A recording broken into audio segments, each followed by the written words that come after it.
बिस्मिल्लाहिर्रहमानिर्रहीम। नाज़रीन, असी इस वेले अपर चिराब नहर ते मौजूद हाँ और सब तो पहले तुहानू ये लोकेशन समझा ली है। ये सब तो पहले जी ज़रा बैक ते वहाओ ज़रा ए सामने जड़ा ए बैक ते जेड़े तुहानू ए मकानात नज़र आ रहे ने ये मोज़ा बोए डकू है और ए जड़ा साडे बैक ते वे ये अपर चिराब नहर है। और हुण ज़रा बैक ते करो जी, ए दूसरी साइड ते अपर चिराब नहर की दूसरी साइड ते रोड है जड़ा अपना बन तो लैके ते अगां नाज़र लबाना किले वाले मोड़ तक जा रहा है। और यह किला शरीफ नूं बिल्कुल सामने एक पुल जिहड़ा है वो शुरू की गई सी महकमा नहार की तरफों या जिहड़ा इहदे अंदर कोई जिली फंड सी या जिवें भी जिहड़ा भी अदारा इहदे ते काम कर रहा सी। और इस पुल नूं जिहड़ा अधूरा छड्ड दिता गया और लोकेशन मजीद तुहानूं समझा ली है। ज़रा अगे वहाओ जी ज़रा ए सामने जिहड़ा नज़र आ रहा है ये वो मोड़ है अपना जिथों किले शरीफ नूं मुड़ जाइदा है, जिहड़ा वड्डे अड्डे तो शेखुपुरा रोड जा रहा है ये वो मोड़ है। तो असी गल कर रहे सां इस पुल के हवाले दे नाल ए बैक ते एक पुल की तमीर शुरू हुई सी ते जिहड़ी कि रास्ते दे विच ही काम रोक दिता गया है, काम मुकम्मल नहीं होया है।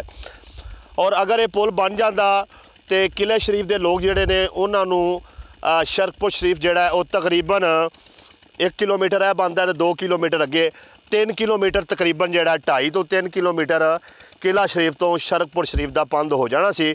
और शरकपुर शरीफ तो लोग जिहड़े ने उन्हां नूं किला शरीफ आने वास्ते भी ज़ाहिर गल है आसानी हो जानी सी। और ये नाल शहर के जिहड़े लोग ने वो शेखुपुरा रोड तो अलावा इस रोड नूं भी शेखुपुरा रोड से चढ़न वास्ते और मोटरवे रोड से चढ़न वास्ते इस्तेमाल कर सकते सन।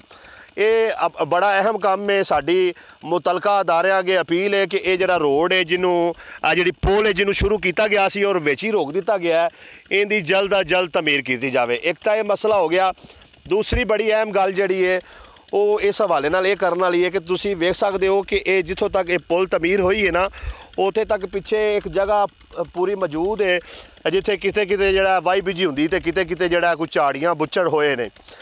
अगर इंतजामिया म्यूनसिपल कमेटी उहदे अख्तियार च आउंदा है या वो खत लिख के मुतलका अदारे नूं परमिशन लैके ते बन तो लैके ते ये जिहड़ा किले वाला मोड़ है उत्थों तक कोई अच्छी पार्क बनाने वास्ते कोई अच्छी तफरी वाले मकामात बनाने वास्ते ठेका दे देवे। इत्थे झूले लग सकते हैं, इत्थे सैर तफरी के बड़े अच्छे मकामात बन सकते हैं।